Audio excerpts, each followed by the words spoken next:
नमस्कार, पूनम्स किचनमध्ये तुम्हा सर्वांचं स्वागत आहे. तर आज आपण बनवणार आहोत फ्राईड अंडा राईस.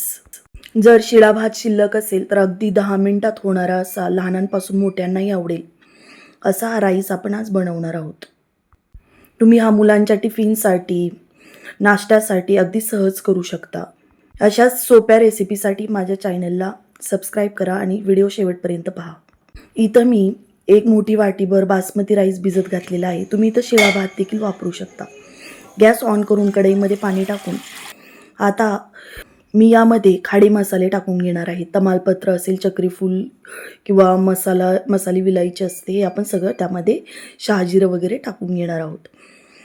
यानंतर आपल्याला थोडंसं यामध्ये तेल टाकून घ्यायचे, मीठ व लिंबू पिळून घ्यायचे. ह्या पाण्याला उकळी आल्यानंतर आपण यामध्ये जो भिजवलेला राईस आहे तो टाकून घेणार आहे. इथं मी अर्धा तास राईस भिजत घातलेला होता. त्यानंतर झाकण ठेवून त्याला 15 मिनिटासाठी शिजू द्यायचं आहे. इथं मी मिरची, कांदा, आलं आणि लसूण हे बारीक चॉपरमधून चॉप करून घेणार आहे.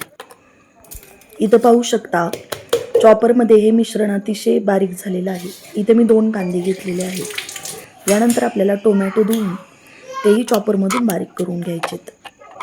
जर तुमचा भात शिल्लक नसेल तर पांढरा भात शिजत घालूनही तुम्ही इझिली ह्या गोष्टी भात शिजेपर्यंत करून घेऊ शकता. तर टोमॅटो बारीक झाल्यानंतर आपला राईस तयार झालेला होता तो मी आता एक गाळणी घेतलेली आहे. आपली पुरणाची जी चाळण असते ती घेतलेली आहे.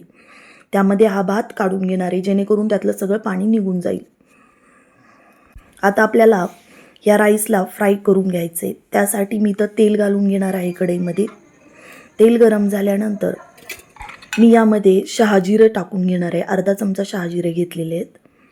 त्यानंतर तमालपत्र हे दोन्हीही तेलावरती थोडंसं परतून घ्यायचे. त्यानंतर जे आपण कांदा, मिरची, आलं लसूण पेस्ट जे चॉपमध्ये चॉप केलेलं होतं ते सगळं मी यामध्ये टाकून घेणार आहे. ते आपण आता व्यवस्थित परतून घ्यायचे. इथं मी भात परतण्यासाठी मसाले काढलेले आहेत. त्यामध्ये प्लेन 1 चमचा लाल तिखट, धणे जिरे पूड, हळदी पावडर, 2 चमचे बिर्याणी मसाला आणि चवीपुरतं मीठ घेतलेलं आहे.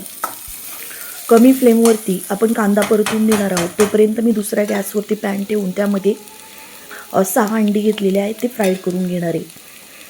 डायरेक्ट आपण कढईमध्ये अंडं फ्राय करणार नाही. याचं कारण असं की सगळे मसाले मिक्स केले की ते फक्त अंड्याला लागतात आणि राईसला मसाला लागत नाही. त्यासाठी प्लेन तिखट आणि थोडंसं मीठ टाकून आपण जी अंडी आहेत ती व्यवस्थित पॅनमध्ये फ्राय करून घेणार आहोत व ती इकडे राईसमध्ये सोडणार आहोत. सोडल्यानंतर 2-3 मिनटं तसेच ठेवून द्यायचे तेल टाकून आणि नंतर त्याला व्यवस्थित परतून घ्यायचे. त्याचे छान असे पीस तयार होतात. इकडे कढईमध्ये कांदा आपला छान परतलेला आहे. आता आपण जे काही टोमॅटो चॉप केलेले होते 2 ते त्यामध्ये टाकून पुन्हा ते व्यवस्थित परतून घ्यायचे. टोमॅटो व्यवस्थित परतून झाल्यानंतर आपण यामध्ये जे काही मसाले होते ते सगळे मसाले यामध्ये टाकून द्यायचे. मसाले व्यवस्थित कमी फ्लेमवरती परतून घ्यायचेत जेणेकरून ते करपणार नाहीत. आणि मसाले परतून झाल्यानंतर सगळ्यात शेवटी आपण यामध्ये राईस टाकणार आहोत. इथं राईस पहा किती मोकळा झालेला आहे. असा तुम्ही चाळणीमध्ये काढून ठेवला की एकदम मोकळा होतो.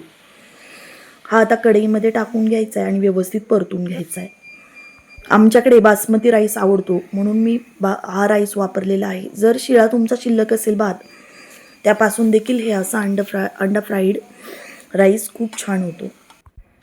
इथं मी व्यवस्थित मसाले परतून घेतलेले आहेत जेणेकरून सगळ्या राईसला लागतील. त्यानंतर मी आपण जे बनवलेलं फ्राईड अंडा आहे ते यामध्ये टाकणार आहे. आता आपण पुन्हा एकदा राईसला व्यवस्थित हलवून घेणार आहोत जेणेकरून जे आपण फ्राईड केलेला अंडा आहे ते व्यवस्थित सर्वत्र मिक्स होईल.